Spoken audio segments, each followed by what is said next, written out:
নদী ভালপোৱা মানুহ। কথা ত্ৰিবেদী বৰুৱা আৰু তন্ময় কলিতা। আবৃত্তি দীপজ্যোতি ভৰালী।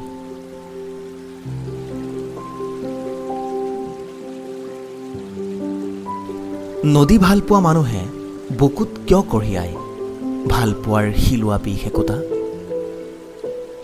এন্ধাৰে নিতৌ কুটি খাই নিসংগতা। জীৱন নামৰ নীলা চৰাইৰ মুহত ভ্ৰমিত হয় কেতিয়াবা পথৰুৱা যাত্ৰা। নদী ভালপোৱা মানুহে বুকুত কিয় কঢ়িয়াই ফুৰে অহৰহ বিগলিত বৰষুণত তিতাৰ দুৰ্বাৰ বাসনা। আশাৰ শেষতো জি উঠিবলৈ নদী ভালপোৱা মানুহে জানে বাবেই সমানেই প্ৰিয় কমলা ৰঙী আবেলি আৰু ফেহু ৰঙী পুৱা। অকাৰণে হ'লেও অনুভৱী সময়ে কিছু কথা সোঁৱৰাই দিয়ে। বসন্ত অহাৰ দৰে প্ৰবাহিত নদীৰ সোঁত বাঢ়ি আহে।